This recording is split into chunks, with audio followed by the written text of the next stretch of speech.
Hey guys, so I'm just gonna kind of explain what we're trying to do to destroy our market slash competition. Um, right now, we're all focused on body weight rather than body fat, and we're gonna see the differences. For example, let's take this picture for example. Both are 130 pounds. One is 20% body fat and one is 35% body fat. So what this means is you can have the same amount of weight but look different based on body fat. So what we need to really focus on is body fat rather than the body weight.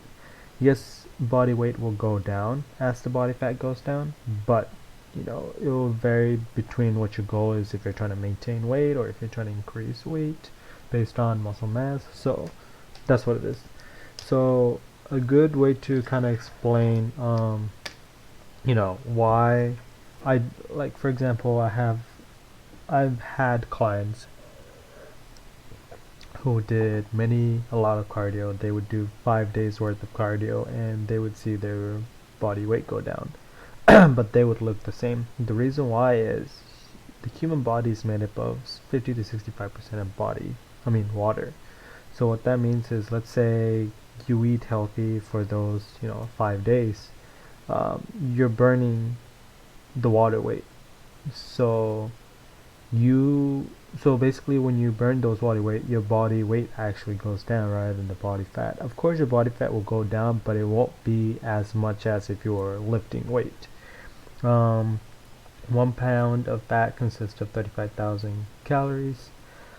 Therefore you need to burn this much, and the best way to do that is by lifting weight. And by lifting weight, many people have this ideology like, oh, if I'm lifting weight I will look too muscular. No, that's not the case. The idea is for you to pretty much build some muscle mass in your body to compensate for the body fat.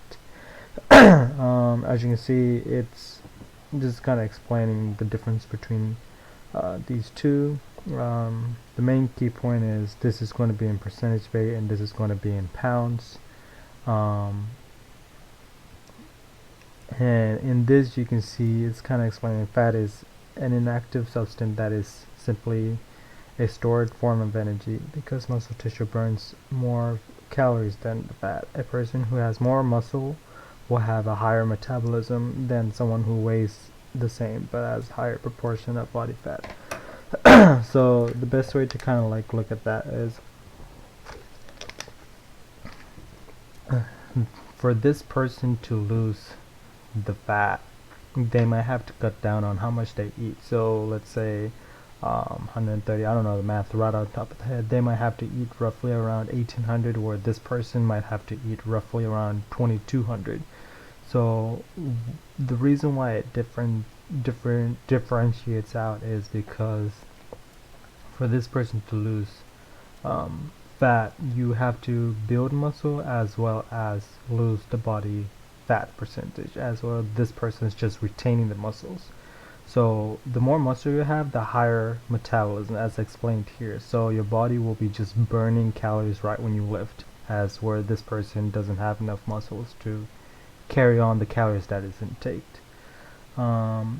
So for some people you will see like, hey, I gave you these numbers. There's a rest day and a train day. So the train day will always be higher than the rest day.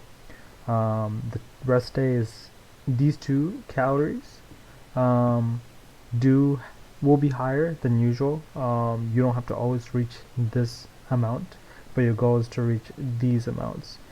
The reason why is calories don't explain the whole story. So what that means is, I can say you need to eat 3,000 calories, but you can eat completely healthy and be under 3,000 calories. Let's say you eat just vegetables, just chicken, just rice.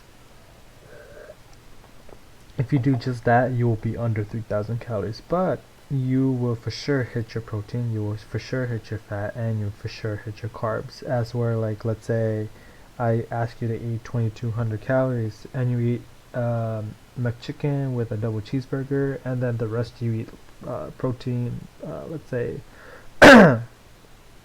let's say chicken or something, and then peanut butter, and then 2 slices of bread to keep in those macro levels based on what I give you. You'll be able to do that. But of course, those are, hypothetical cheat days. You want to always eat healthy. These are some examples right here. And the main thing for those macros is to have the protein intake to the closest amount. So if this says eat 160 minimum, try to get in between these ranges. Protein is a big factor to lose weight and body fat in the diet, and the reason why is, like I said, the higher muscle you have, the more calories you burn when you lift and train and stuff like that. So to maintain those muscles, you have to have a certain amount of protein, and to keep those muscles growing and repair itself, you need to have a certain amount of protein. And then you're wondering, why is my fat level so low? That's actually hard. The reason why is too much fat is not always good. You want to have healthy fat rather than the unhealthy fat, and that's why it's usually harder for people that's eating a double cheeseburger and McChicken to reach these levels, because a double cheeseburger already has 80 grams of fat, and then that's it. So you want to avoid that as much as possible. The main reason for fat is to maintain hormone functions like your mood and sleep. If you have very low fat percentages, you will have hard time sleeping. If you have high fat, you'll feel slumpy or grouchy or like sluggish. So you want to keep it to a minimal, maintain those fat. Carbs is basically the gas. So the amount of carbs, so some people will always have higher carbs. For me, I'm eating roughly around 350 to 400 grams of carbs. The reason why is because I tend to lift a little bit more heavier, and I also kind of run a little bit. So you need to have a good amount of carbs to fuel your lifting experience. So most people, they have a post workout or like a pre-workout. What they usually do is they eat before and after. So let's say they'll have like 80 grams of carb before and then 80 grams right after. So that's what they do with those. So now you're wondering, okay, now what do I eat? So this is what we'll do, kind of go and explain what you can eat. These are always examples of what you can eat, and these are like the basic foods. This is one thing, these are all things you can get at Walmart, and they're somewhat cheap. And of course, trying to eat healthy is kind of expensive, and you can make these if you want. It's chicken bacon wrap, which is pretty good. Sorry, actually I should go like this. There's this. I usually eat this in the morning, along with where is it? I usually eat the salad with this, and then 2 slices of this. And trust me, this is actually pretty good. Another thing you can eat for lunch is, if you have peanut butter with you, you should use this. Put it on top of this right here. I prefer the chocolate one, and then I would put sliced banana and put it on top of that and eat that for lunch. If you want more breakfast ideas, there's some right here. If you want to really lean out and get buff, vegetables. If you're craving dessert-like meals, boom, right here. This is probably the best option for dessert-based Hilltop ice creams. They're very high on protein. Try to look for the ones that's kind of on the low side, but I mean, you can't fight with these. These are pretty good. In terms of milk, this is what I choose just because I'm lactose intolerant and lactose-free milk. There's also a chocolate one which I would recommend. This is on the pricier side, but it is worth it. I usually tend to get 3 of them, so I get 2 of these and then the chocolate one, which kind of balances out my sweet cravings. And these are not bad. Quest right here, and then this as well. They're okay. They're not like the tastiest thing, but they will keep you satisfied. And I would also recommend Lean Cuisine, those healthy meal little things. I couldn't find it at Walmart, but try to get one that's 19 grams of protein and above. If it's below that, I would not recommend it because it's going to be high on sodium and will have high sugar. So going off of that, you know, this is a general scale of what you want to aim for. I'm trying to get to this. I would try to recommend y'all to get between 8 to 12% if y'all trying to be very athletic. um, 11% is where you start to see the ab formation. I'm roughly around this area, like in this area, because you can see my ab definition. But hopefully this can kind of like give you an idea of where y'all are. In terms of workout, I've made a general scale of what you can do for workout, and I've put, you know, what reps to do. You don't have to go start heavy. Start with something. So this is a dumbbell press. I would start with, like, I don't know, 15 pounds, and then go from there. Next week try to go for 20 pounds. Next week try to go for 5, and try to increase from that. And once you hit a hard point, that's when you copy and paste it and try to get another one. So what I usually do, I sorry, copy all of this, Control C, new spreadsheet, and then paste it. It's working.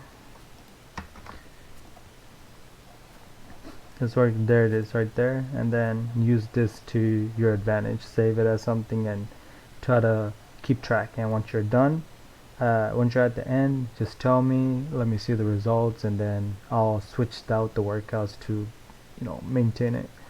Other than that, I can go into the, if you have, how to like manage your intakes. So I use MyFitnessPal for this, and you can kind of see how I organize everything. You don't have to do this exactly. I usually tend to just put everything in breakfast. This is a general scale of what I used to somewhat eat. As you can see the salad right there, the 2 slices of bread, the chocolate milk, and then the yogurt. For lunch I would have, you know, rice, 2 servings of rice, chicken breast, raw broccoli, protein shake, 2 slices, or yeah, 1 slice, and then milk once more. Dinner I would have rice cake, peanut butter with the banana. I didn't put the banana, but like it will have a general idea of what it is. You can also add your workout as well. And then this is kind of want to keep track of the skill. As you can see, it's not going to be 100% accurate. You just want to know where your intakes are. Okay, for that day I had 200, for that day 61, for that day I'm almost to my goal, you know. So that's what you want. Other than that, I mean, that's about it. If you guys have any questions, let me know. I'm always willing to help. Let's get this team back in shape. Let's do it.